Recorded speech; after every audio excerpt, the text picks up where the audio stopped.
जो ये क्वेश्चन था, इस क्वेश्चन से हमने डेटा लिया है।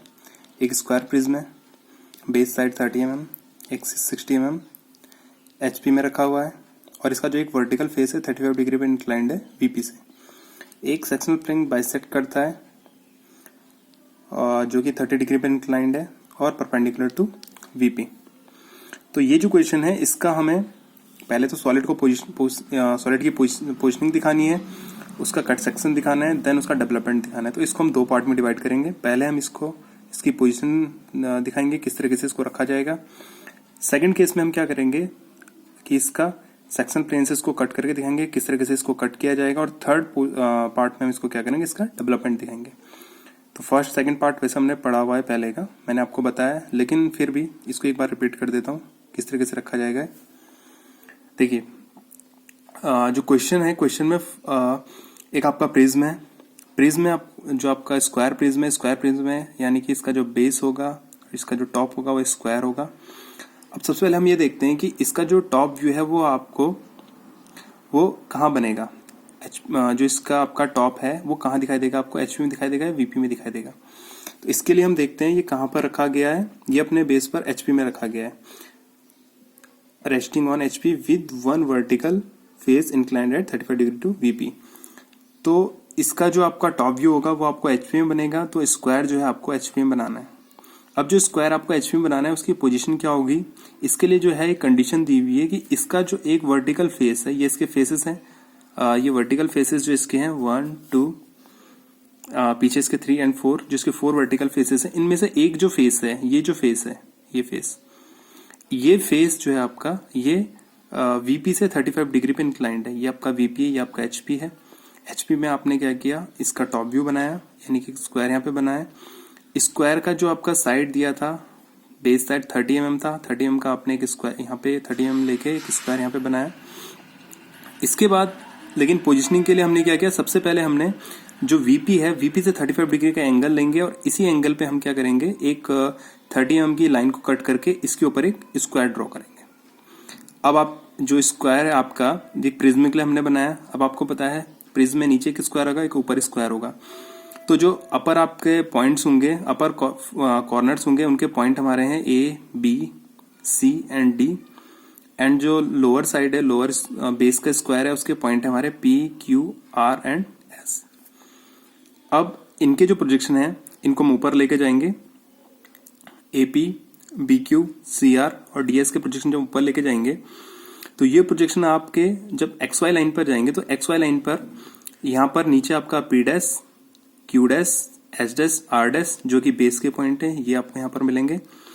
इसके बाद जो आपका एक्सिस है, एक्सिस आपको दिया हुआ है 60 mm का।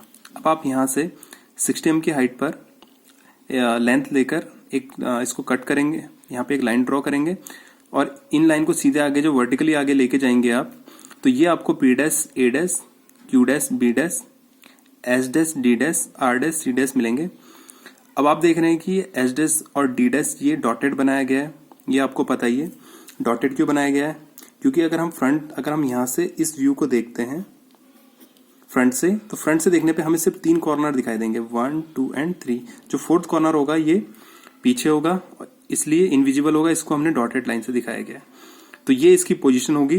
आपका टॉप व्यू में इसका जो आप HP है, HP में इसका टॉप व्यू दिखाई देगा और जो इसका VP है, VP में आपको इसका फ्रंट व्यू इस तरीके से दिखाई देगा आपको। ये इसका सेंटर पॉइंट है, यहाँ से हमने इसका एक्सिस लिया है, ये इसका एक्सिस आपको जो है एक्सिस लाइन से इसको शो किया गया है। अब हम इसमें जो आपका कटिंग इसका दिखाएंगे कि इसको जो प्लेन जो इसको बाइसेक्ट कर रहा है वो किस तरीके से बाइसेक्ट करेगा। तो इसका हमने पोजिशनिंग करने के बाद अब हम आगे आते हैं इसमें कि इसको जो हमारा सेक्शनल प्लेन है इससे कट किस तरीके से किया जाएगा इसको। अब जो सेक्शनल प्लेन है इसको जो काटता है, cut by a sectional plane bisecting axis, जो इसकी एक्सिस है उसको ये 2 पार्ट में डिवाइड करता है। और ये जो सेक्शनल प्लेन है ये inclined at 30 degree to HP। ये HP से 30 डिग्री पे इंक्लाइंड है और VP के परपेंडिकुलर है। अब यहाँ पे अगर आप देखेंगे ये हमारी एक्सिस है, इस एक्सिस पर जब इसको ये प्लेन बाइसेक्ट करेगा तो बाइसेक्ट करने पर ये क्या करेगा, इसके सेंटर पॉइंट पर इसको दो पार्ट में बिल्कुल डिवाइड करेगा। तो यहाँ पे चाहे तो आप यहाँ पे 30 डिग्री का एंगल बना सकते हैं, या फिर आप यहाँ से 30 डिग्री एंगल लेके इसके सेंटर से एक कटिंग प्लेन को ले जा सकते हैं। कटिंग प्लेन आपका परपेंडिकुलर टू वीपी है, तो ये आपका जो कटिंग प्लेन होगा ये वीपी में शो होगा, और जो कटिंग पोर्शन है आपका, जो कटा हुआ पार्ट है, ये आपको कहाँ पे दिखाई देगा, ये आपको एचपी में दिखाई देगा। ये हमने लास्ट जो हमने चैप्टर किया था उसमें हमने ये चीज़ें डिस्कस की थी कि जो हमारा जब हमारा कटिंग प्लेन जिस प्लेन के परपेंडिकुलर होता है वहां पर हमें कटिंग प्लेन एक लाइन की फॉर्म में दिखाई देता है, और जिसके पैरेलल होता है हमारा या जिससे इंक्लाइंड होता है हमारा कटिंग प्लेन, वहां पर हमें एक सेक्शनल जो व्यू है वो उसका दिखाई देता है। तो इस प्रकार इसमें जो हमारा प्लेन है और उसमें वीपी में एक कटिंग प्लेन की लाइन दिखाई देगी, और जो हमारा एचपी है यहाँ पर हमें कटिंग सेक्शन का व्यू दिखाई देगा। अब यहाँ पे जो पॉइंट जहाँ पे आपके पॉइंट कट रहे हैं, जैसे हमारा ए डैश पी डैश पे एक पॉइंट कटा है 1 dash, b dash q dash पे दूसरा point 2 dash, d dash h dash पर तीसरा पॉइंट 3 डैश, और सी डैश आर डैश पर फोर्थ पॉइंट हमारा 4 डैश कटा है। इनको हमने मार्क कर लिया। तो ये हमारा जो सेक्शनल व्यू था इसका, या कटिंग प्लेन से इसको सेक्शन जो व्यू था वो दिखाया गया है। अब डेवलपमेंट जो इसका नेक्स्ट पार्ट है उसमें इसका डेवलपमेंट करके दिखाया जाएगा। उस पार्ट का डेवलपमेंट हम सिर्फ पहले तो पूरे का करेंगे, लेकिन हमें जो डेवलपमेंट मेन दिखाना है वो हमें दिखाना है कि जो रेस्ट पार्ट है इसका, उसका डेवलपमेंट दिखाना है।